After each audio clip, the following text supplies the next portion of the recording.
नमस्कार। पौराणिक कथानुसार हिंदू धर्म और सनातन धर्म में तुलसी विवाह का विशेष महत्व माना गया है। हिंदू धर्म में तुलसी विवाह कराना पुण्यदायी का काम माना गया है। इससे हमें कन्यादान के बराबर का फल मिलता है। पंचांग के अनुसार कार्तिक मास के शुक्ल पक्ष की एकादशी तिथि को देव उठनी एकादशी, प्रबोधिनी एकादशी एवं देवोत्थान एकादशी भी कहा जाता है। इसी एकादशी के दिन श्री हरि चतुर्मास की निद्रा से, चतुर्मास में 4 माह या 4 मास की निद्रा से जागते हैं। चतुर्मास की इस दिन समाप्ति हो जाती है और इसी दिन से हिंदू धर्म में शुभ कार्य जैसे विवाह, मुंडन, अन्य शुभ कार्य शुरू हो जाते हैं। इस दिन विष्णु योग निद्रा से जागकर पुनः अपना कार्यभार संभालते हैं।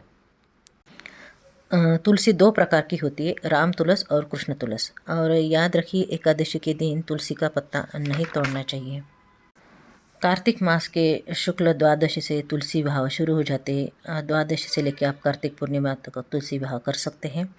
तुलसी का भगवान विष्णु के स्वरूप शालिग्राम से विवाह कराया जाता है। तुलसी विवाह शाम को प्रदोष काल में करने का विधान है।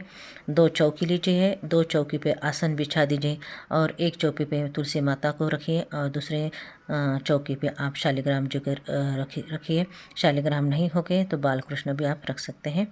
और फिर आप जैसे शादी में सब सजाते हैं वैसे 4 गन्नों से इस जो जगह है जो जहाँ पे आप तुलसी की विवाह करने वाले उसे 4 गन्नों से मंडप सजाइए, रंगोली वहाँ अच्छे बनाइए और घी का दीपक भी जलाइए।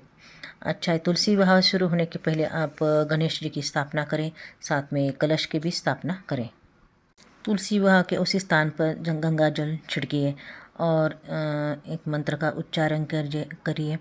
इस मंत्र का उच्चारण करते भगवान को आपको जगाना है। वह मंत्र है कि उत्तिष्ठ गोविंद त्यज निद्राम जगतपतये, त्वयि सुप्ते जगन्नाथ जगत सुप्तं भवेदिदम्, उत्थिते चेष्टते सर्वमुत्तिष्ठोत्तिष्ठ माधव, गता मेघा वियच्चैव निर्मलं निर्मलाधीशः, शारदानि च पुष्पाणि गृहाण मम केशव।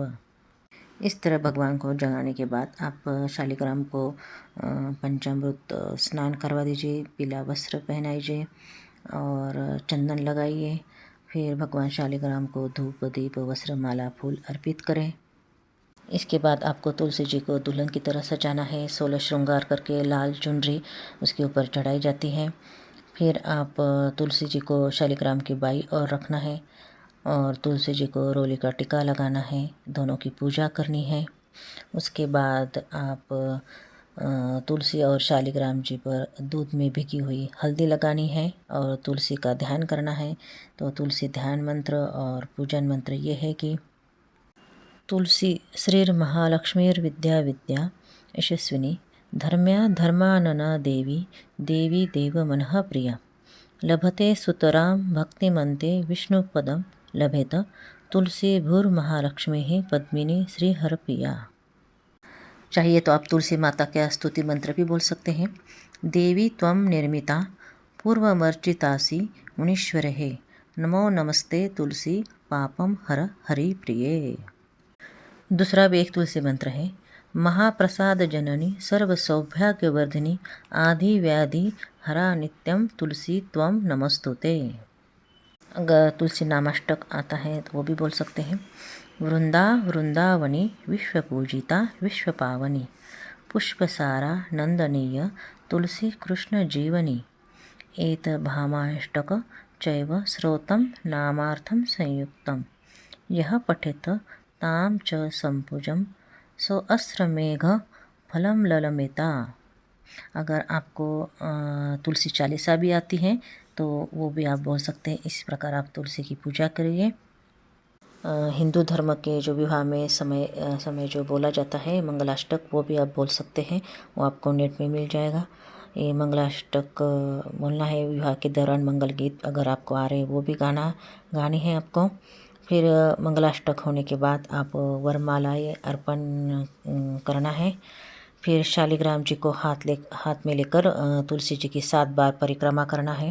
घर का कोई पुरुष ही अपनी गोद में उसको शालिग्राम को उठाइए और जब आप 7 परिक्रमा करेंगे तो उस टाइम पे ओम नमो भगवते वासुदेव का जाप करना है। उसके बाद तुलसी जी को मंगलसूत्र पहना है। फिर उसके बाद कपूर से आरती करनी है। अगर आपको तुलसी की आरती है तो वो बोलनी है, नमो नमो तुलसा महारानी, नमो नमो हरे की पटरानी। हाँ, ऐसे कपूर की आरती करने के बाद आप आपके पास जो भी फल मिठाई है, खीर पूड़ी कुछ भोग है, ऐसा आप भोग लगाइए। फिर आप उसको बाद में सभी मिठाई को फल के प्रसाद में ग्रहण करें और बाँटें। धन्यवाद।